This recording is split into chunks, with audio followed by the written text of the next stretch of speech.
मैं आखिर में बात भी करता हूं कि इंशाल्लाह अल्लाह ने मौका दिया तो हम अब क्या प्लान बनाएंगे इस मुल्क को इस दलदल से निकालने का जो इन्होंने फंसाया हुआ हमें।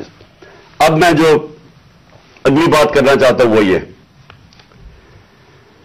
कि हमने आपस में मुशावरत की।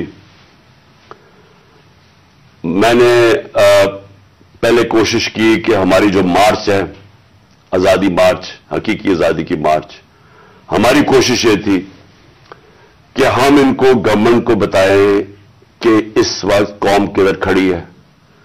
लाखों लोग सड़कों के ऊपर निकले हमारे साथ आजादी मार्च पे और सब एक ही चीज चाह रहे हैं, इलेक्शन।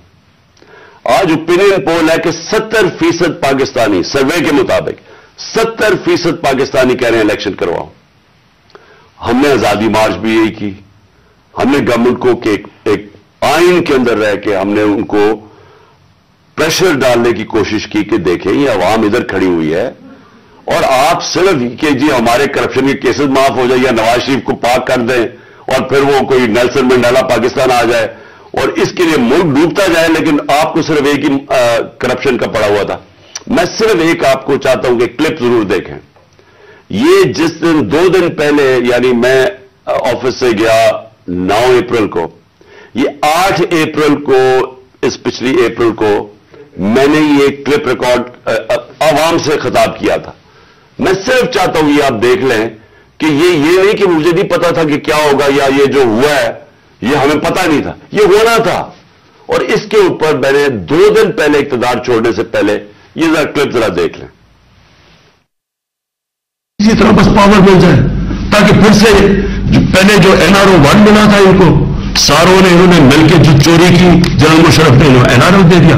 अब ये NRO 2 होगा। इनका मकसद सिर्फ ये है कि वहां असेंबली पे आए। सबसे पहला ये काम मैं आज आपको कह रहा हूं, इन्होंने नैब को खत्म करना है, इन्होंने अपने करप्शन केसेस खत्म करने हैं। इस वक्त हालात ये हैं कि ये जो सारे जमानत के ऊपर है, डर किस चीज का है, इनके सारे केसेस आने लगे सामने, तो वो जल्दी जल्दी हटाना चाहते थे कि किसी तरह ये अपने केसेस से निकल जाए।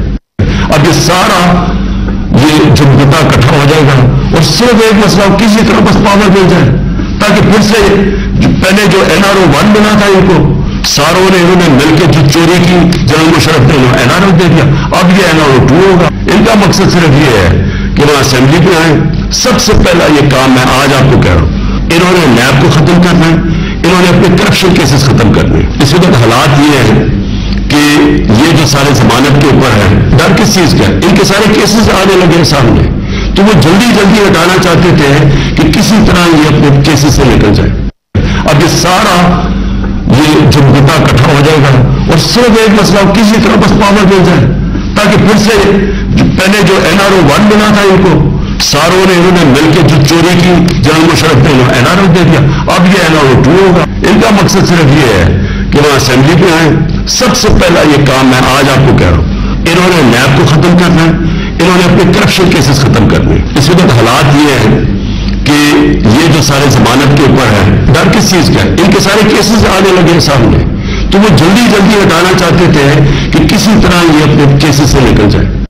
अब ये सारा ये जो मुद्दा इकट्ठा हो जाएगा और सिर्फ एक मसला किसी तरह बस पावर मिल जाए ताकि फिर से पहले जो NRO 1 बना था इनको सारों ने इन्होंने मिलकर जो चोरी की जनरल मुशर्रफ ने NRO दे दिया। अब ये NRO 2 होगा। इनका मकसद सिर्फ ये है कि वहां असेंबली पे आए। सबसे पहला ये काम मैं आज आपको कह रहा हूं, इन्होंने नैब को खत्म करना है, इन्होंने अपने करप्शन केसेस खत्म करने हैं। इस वक्त हालात ये हैं कि ये सिर्फ आपको इसलिए दिखा रहा था कि हमें सब पता था ये क्या हो रहा है। मुझे ये साजिश का पूरी तरह पता था।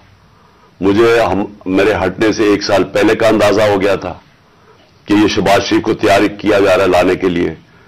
इसके बावजूद कि उसके पास 16 अरब रुपए उसके और उसके बच्चों के ऊपर FIA केस थे और 8 अरब रुपए के नैब के केस थे, तो मुझे ये सारा पता था ये हो रहा है। और मुझे अफसोस की बात यह है कि मैं जब भी पूछता था जनरल बाजवा से तो हमेशा कहते थे कि नहीं, हम तो किसी सूरत हम ऐसा नहीं कर सकते, हम तो कंटिन्यूटी चाहते हैं। तो उसका नतीजा क्या हुआ? वो आ गया, शहबाज शरीफ आ गया और आपके सामने जो मुल्क के अब हालात हैं, आप सब सारी कौम के सामने हैं। میرا پوائنٹ یہ ہے آج کہ میں ابھی آخری جو ابھی اناؤنسمنٹ جو کرنے لگا ہوں اس سے پہلے میں صرف یہ پوچھنا چاہتا ہوں، کون ہے ذمہ دار اس کا؟ کیا کوئی اس کا جواب دے گا کہ اچھی بلی گورنمنٹ چلتے ہوئے اس کو گرا کے ان چوروں کو اوپر لے آئیں؟ اور میرا اگلا سوال یہ ہے کہ اس کے بعد جو ہمارے اوپر سختیاں کی گئی، جو سوشل میڈیا پہ جو میڈیا جو ہماری حمایت کرتا تھا، کیسز کی میرے اوپر بارش ہو گئی، مجھے دہشت گردی کا کیس کروا دیا، 25 مئی کو پولیس نے جس طرح ہمارے اوپر ظلم کیا، اور جب ہم پولیس والوں سے پوچھتے تھے وہ کہتے جی ہمیں پیچھے سے آرڈر ہے، جس طرح کا ہمارے اوپر ظلم کیا گیا۔ میں سوال یہ پوچھتا ہوں کہ کیا ہم بھیڑ بکریاں ہیں؟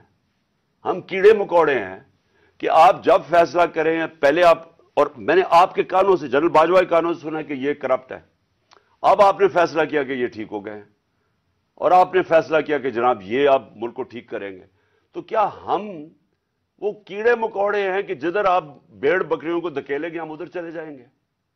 یعنی ہم انسان ہیں یا ہم جانور ہیں کہ جو آپ کا فیصلہ ہو بند کمروں کے اندر ہم اسی کے اوپر چل پڑے؟ اور آپ کو جب نظر بھی آ رہا تھا کہ پاکستانی قوم ان کو ریجیکٹ کر رہی ہے، ہمیں تو ہمارے ساتھ میرا تو فائدہ کروا دیا، مجھے تو اللہ نے کبھی اتنی عزت دی نہیں جو اس کے بعد ملی ہے، لیکن ملک کو کدھر پہنچا دیا آج۔ اور میں کیا یہ پوچھنا چاہتا ہوں کہ پاکستان کا مستقبل ہے کہ پہلے یہ لوٹیں گے، اب ان کے بچے تیار ہو گئے لوٹنے کے لیے، کیا اب ہم ان کو لے کے آئیں گے؟ اور اگر ہم ان کے خلاف جائیں گے اور ہم ان کو ریزسٹ کریں گے تو ہمیں پھیٹا لگایا جائے گا، ہمارے پر کیسز کیے جائیں گے، ہمیں ڈرایا جائے گا۔ مجھے ابھی بھی کہہ رہے ہیں کہ جی آپ اگر یہ آپ نے گورنمنٹ چھوڑ دی تو آپ کے اوپر بڑا ظلم ہوگا، آپ کی پروٹیکشن چلی جائے گی۔ جب میں جا رہا تھا، میں آج اپنی قوم کو بتانا چاہتا ہوں کہ جب میں جا رہا تھا مارچ کے اوپر، سب کو، میرے ارد گرد بھی لوگوں کو پتا ہے، میں نے سب کو کہا تھا کہ اس میں واردات ہوگی، میرے خلاف میری جان کو خطرہ ہے۔ میں نے ٹی وی کے اوپر جا کے اس سے پہلے بتایا تھا کہ یہ دینی انتہا پسند کے نام پہ مجھے قتل کریں گے۔ ہر روز جب میں مارچ پہ جاتا تھا اور میں بشرا بیگم کو خدا حافظ کہتا تھا، میں تو ان کو سلام کرتا ہوں کہ ان کو پتا ہوتے ہوئے کہ میری جان خطرے میں تھی، اس کے باوجود وہ مجھے کہتی تھی کہ نہیں جاؤ، یہ جہاد ہے، یہ اللہ کے لیے آپ کام کر رہے ہیں۔ کوئی اپنی زندگی خطرے میں نہیں ڈالتا پیسے کے لیے یا اقتدار کے لیے، کوئی زندگی خطرے میں نہیں ڈالتا۔ جہاد کے لیے جب آپ اللہ کے لیے کام کر رہے ہیں تب آپ پتا ہوتے ہوئے کہ اب زندگی خطرے میں، اس کے باوجود جاتا تھا میں۔ اور میں جیسے ٹھیک ہوں گا انشاءاللہ، جیسے میں چلنے کے قابل ہوں گا میں پھر نکلوں گا باہر، کیونکہ یہ اللہ کا کام ہے۔ اپنی قوم کو حقیقی طور پہ آزاد کرنا یہ اللہ کا حکم ہے ہمیں۔ ظلم اور ناانصافی کے ساتھ سامنے کھڑا ہونا یہ اوپر والے کا حکم ہے، اس کو وہ جہاد کہتا ہے۔ امر بالمعروف پہ چلنا، کہ جب آپ دیکھ رہے ہیں سارے چوروں کا ٹولہ اوپر بیٹھ گیا ہے اور آپ چپ کر کے بیٹھے رہیں بھیڑ بکریوں کی طرح، یہ آپ قرآن کا جو اللہ کا حکم ہے اس کے خلاف جا رہے ہیں۔ تو میرے لیے تو یہ جہاد ہے، تو میں نے تو یہ رکنا نہیں ہے۔ اور میں اپنی ساری قوم کو آج کہہ رہا ہوں، میں نوجوانوں آپ کو کہہ رہا ہوں، یہ کبھی نہ سوچے جو یہ 7.5 لاکھ ہمارے لوگ ملک چھوڑ کے گئے ہیں۔ مجھے افسوس ہے کہ دیکھیں آسان راستہ ہے، میرے لیے کیا آسان زندگی تھی، میں کرکٹ کے بعد کچھ بھی نہ کرتا، تھوڑی سی کرکٹ کے اوپر بات چیت